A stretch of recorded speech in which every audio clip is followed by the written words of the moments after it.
Hi, this is Kendra from Pencil and Pigment, and by the title you can tell what we're talking about today, and it is going to be about environmental impact.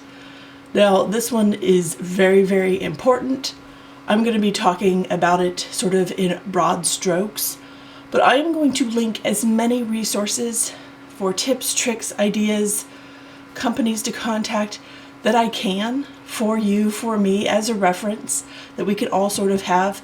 Now, I need to preface this by saying that talking about the environment can be very divisive, and please be mature and respectful if you disagree. I think we can all agree that respectfully disagreeing is the best way to disagree. So I have contacted and reached out to many companies over this last week to try and put this video together for resources for myself and for you. It was not a resounding success, unfortunately.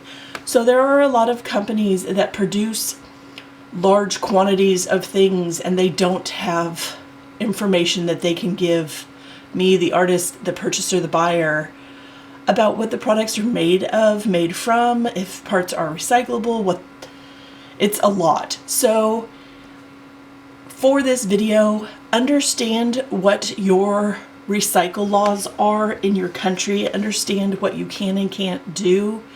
Contact your local waste place. Where I live, it's a small enough community that the lovely lady that works there, I won't say her name, but she's absolutely wonderful, and she will give you a huge chat about what you can and can't do and her life. It's wonderful. So let's talk about environmental impact. And there's sort of areas I want to talk about. And I'm gonna kind of Venn diagram this a little bit so we can visually understand this together. So I want to talk about art. I want to talk about disposal. And I want to talk about sort of consumption or consumerism. Maybe that's better. So, and this can be about art and it can be about art supplies. So we'll start with this one. Now, consumerism is obviously, I'm doing a no buy. So this is one of the major ones I am focusing in on for this year, is how much I buy. And understanding how much I buy, and understanding and identifying sort of a need versus a want. That's what part of this no buy is about. How much I purchase versus how much I actually need. And I over purchased, and I don't need all that in an entire year. I can't use it all up in a year. So consumerism has a huge impact on the environment. Individual items, pieces, parts, ingredients have to be mined, produced, found, created, then shipped to a manufacturer where they're put together, created again, and then they're boxed and packaged and then shipped to me. Where I live is a very unusual, sort of unique place in the world. It is not missed on me that it is a privilege. But because of where I live, places like Amazon, the Amazon Prime, whatever the day thing is for that, it's at least 2 extra days for where I live because things have to be trucked in to my area. So identifying a need versus a want is really important because I am using up all this excess to get it to me. Understanding ingredients. This is a huge one. Understanding toxicity of sort of, your cadmiums, your cobalts, your mercuries, your leads in products, understanding aerosols and spray cans, toxic solvents and thinners, understanding all the different things you buy, and look up the ingredients of things you own. So make an inventory of what you have that on hand so you know what you actually need versus what you actually want. Understand the ingredients inside. Make sure you're storing that properly. Make sure you're not bringing, if you want to sort of phase out toxic ingredients. I know companies like Liquitex make a great cadmium-free acrylic. I've tried it. It's wonderful. understanding sort of the overconsumption of buying sets because it saves $1 or 20 cents per product if you buy it in a large set versus buying singles. Singles may be the way to go though, because you know you're going to use all of them. They're not going to sit there. Everything purchased is being used. So understanding that. The other thing, I mean, tips and tricks like buying locally. If you can, I know this, where I live, this isn't kind to the budget because I live in a sort of a unique area, and availability. Where I live, lots of art supplies aren't available to me, but buying locally whenever possible is always ideal. Like I can always get micron pens. Like that's something I can count on.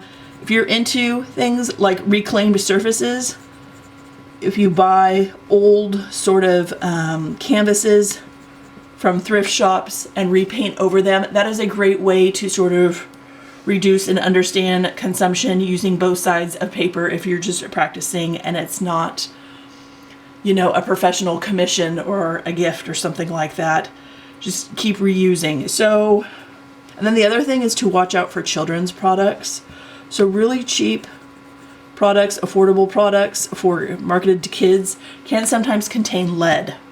So be really, really careful. I would say go with brands you know and trust when it comes to super affordable products for kids, because they sort of get the short end of the stick when it comes to that.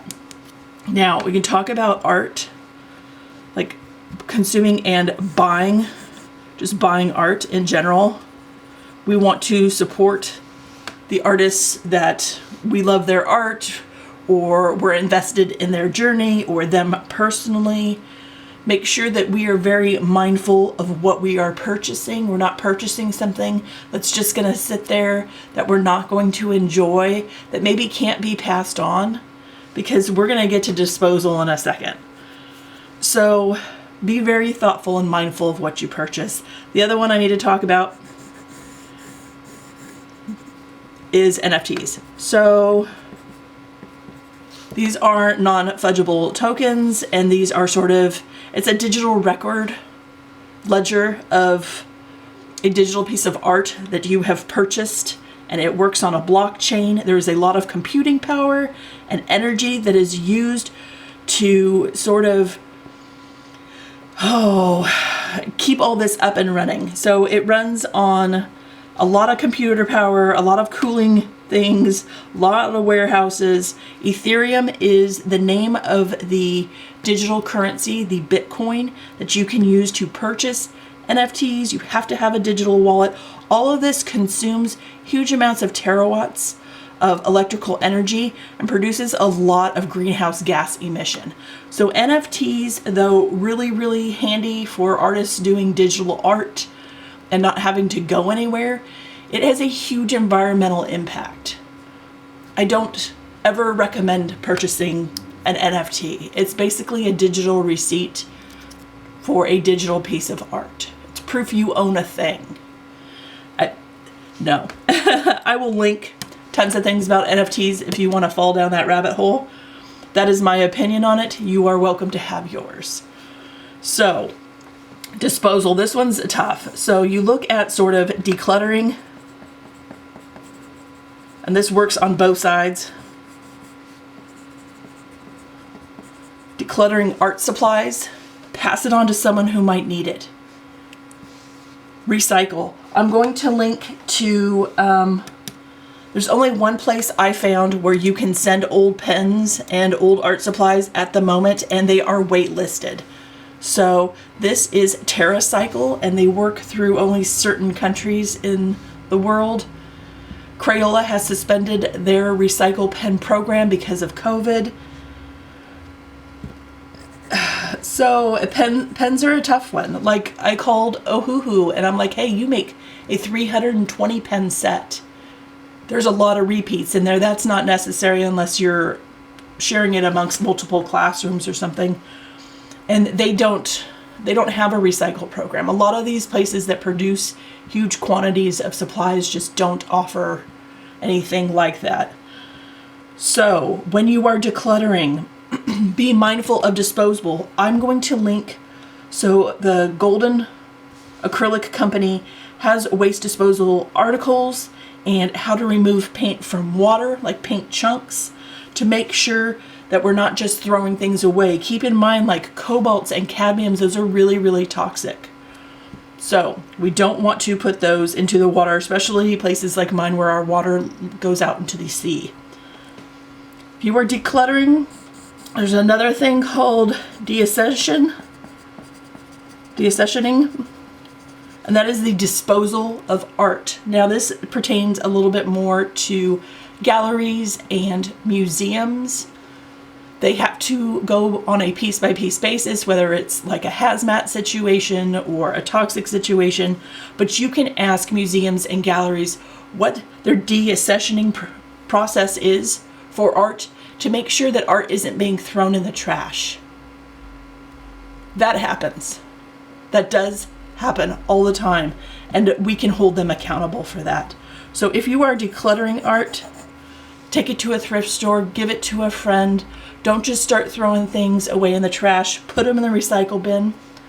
I will link as many helpful things as I can. I hope this video helps. I hope you have a wonderful day, and I'll talk to you tomorrow. Bye.